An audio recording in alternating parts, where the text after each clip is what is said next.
चाहिँ एकदमै चिसो छ। खुट्टामा यस्तरी हालिदिएको छ।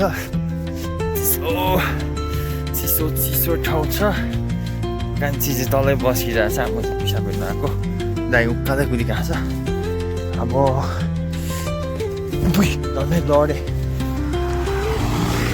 झन्डै लडे बाटो पनि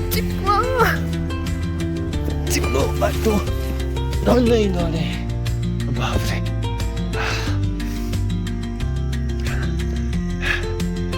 कान्छीलाई चाहिँ त्यहीँ छोडिराख हामीले। हात चाहिँ अब यो हात चाहिँ यसमा चाहिँ पन्जा लाउनु पर्ला जस्तो छ। अगाडि सुरुमा त गर्मी हुन्छ होला भनेर विन्ड स्वेटर मात्रै लाएर आएको थियो कान्छी चाहिँ।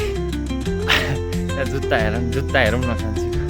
अहिले चाहिँ जाडो भएर ज्याकेट पनि एड गर्दैछ। तिम्रो टोपी छ भने टोपी पनि लगाऊ। टोपी छ जुत्ता यस्तो छ होइन। कस्तो छ त जुत्ताहरू कलर वाइट जुत्ता हुन्छ हाम्रो प्रोटेक्टिभ। बाइक यहाँ थन्किरहेको छ। दाइ उकालै कुदेको छ। उकालै कुदेको छ दाइ। बाटो यस्तो छ। दिस इज द प्लेस है। हरियाली घर वरिपरि कफीहरू लगाउने प्लान भइरहेको छ यहाँनिर। जग्गा त अलरेडी छ। गाउँघर चाहिँ एकदम सुन्दर है। लास्टै राम्रो भइरहेको छ। पानी परेर सर्छ। जे पाए त्यही बनाउँदै हिँड्छु क्या फेरि भिडियोहरू। पछि यही भिडियोहरू कस्तो दामी भएर आइदिन्छ क्या।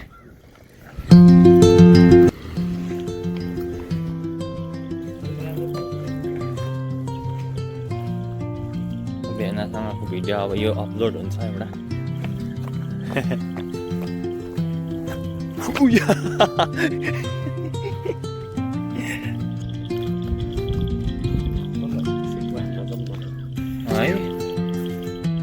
भिडियोहरू भरे अपलोड हुन्छ।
सक्दैन भन्थ्यो त्यस्तै।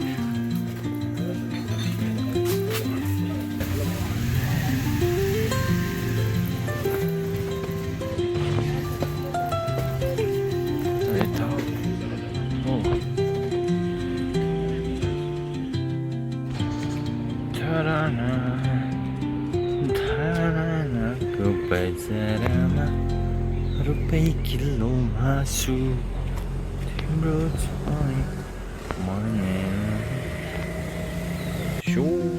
बुढा सुब्बा मन्दिरमा रुपैयाँ किलो मासु तिम्रो छोरी मैले लगी टिकालाई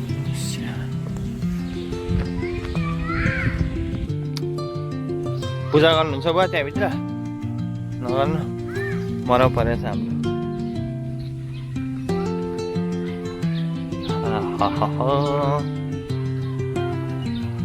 बाँसको रुख चाहिँ ठुल्ठुलो छ जस छिटो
बाटो धेरै नै चिप्लो भएर चाहिँ हामीले चाहिँ अब यो बाइकलाई यहाँ थन्काइराखेर 3 किलोमिटर भन्नुभयो त्यति त हिँडिन्छ भन्ने आँट आएर चाहिँ अब हामी जान लागेको छौँ। यो हाम्रो साथी जोडिएको छ, अब यसले हामीलाई पुर्याउँछ होला। यहाँदेखि ऊ अब 3 किलोमिटर भन्नुभएको छ, तर 3 किलोमिटर त हिँड्ने त निकै गाह्रो हुन्छ। तर हेरौँ आँट गरिहाल्यो आउने, भरे फर्किँदाखेरि धेरै गाह्रो हुन्छ त यो ओह्रालोमा। यो पानी नपरेको भए चाहिँ यो खासै लडिने बाटो होइन। यो पानी परेपछि माटो भाँसिँदो रहेछ पुरै, त्यो चाहिँ गाह्रो हुँदो रहेछ कि एकदमै। होइन ठाउँ ठाउँ ठाउँ होइन उभियो होला कि यो त गाउँ जाने बाटो हो त्यस्तो। पुरै यहाँ चाहिँ लेक आएर चौरहरू डाँडा डाँडा नै खेतबारी जस्तो सानो सानो।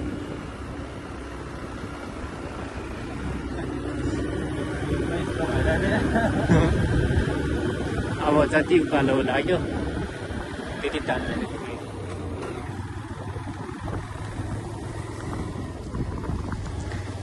ठाउँ ठाउँ ठाउँ ठाउँ ढलान गर्दै रहेछ। धन्न यहाँ चाहिँ खतरै थियो होला र ढलान गरेछ, नत्र पानी परेर के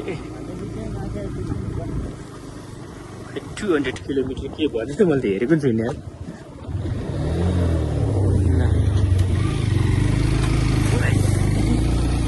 भाइको जुत्ता होइन भाइको पेन्छु मैले जुत्ताले।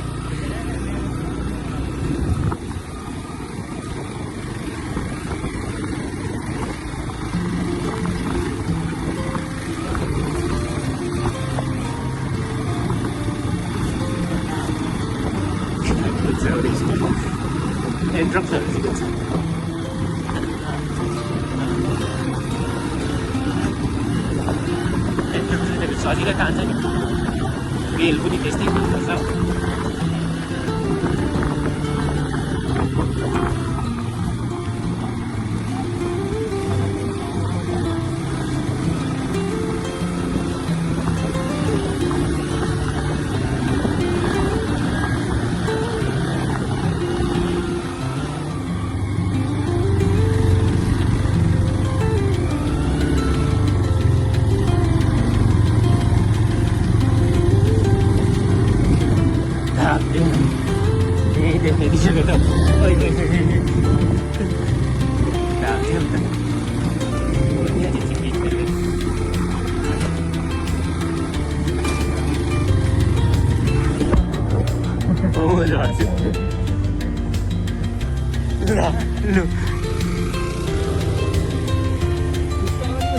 अलिकति प्याक गर।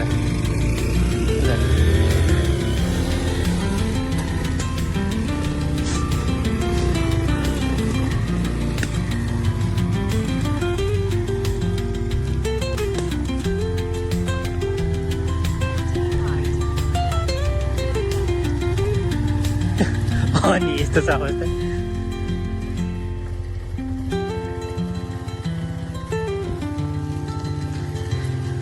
आम्बो घाम लागेको बेला मात्रै हिँड्ने बेला भइसक्यो ठाउँले चाहिँ पानी परेर चाहिँ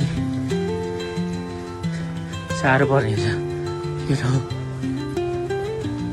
गाह्रो हुनेछ नि भाइ, भरे झडा त चिप्लिन्छ, सिङ्गल हिँड्नुपर्छ। हामी चाहिँ अहिले भक्तपुर जगतीबाट थोरै मास्तिरको नेचर जङ्गलको बिचमा चाहिँ हिँडिरहेछौँ। धानहरू टक्कसँग रोपी हरियो भएर घाँस फर्किसकेको अवस्था छ।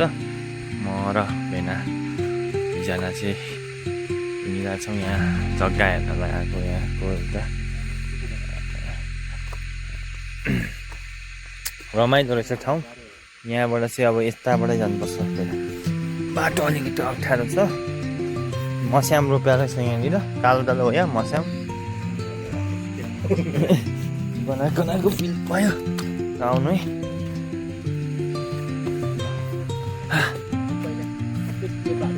हजुर, काठमाडौँ भ्याली भनेर चाहिँ यता हामी यसलाई हेर्न सक्छौँ।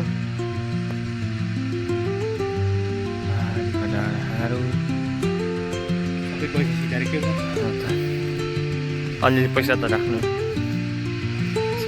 फेरि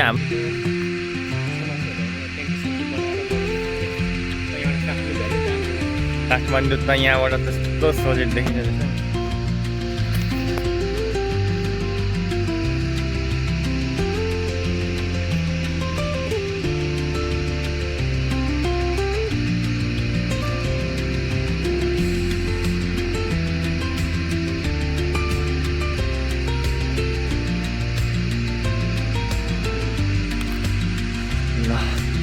अहिले चाहिँ हामी ट्याक्कै प्लटिङ गर्न एकदम तयार भएको ल्यान्डस्केपमा आइपुगेका छौँ। पछि चाहिँ यो जग्गा चाहिँ एकदमै राम्रोसँग प्लटिङ गरेर घरहरू बन्नेवाला छ चाँडै।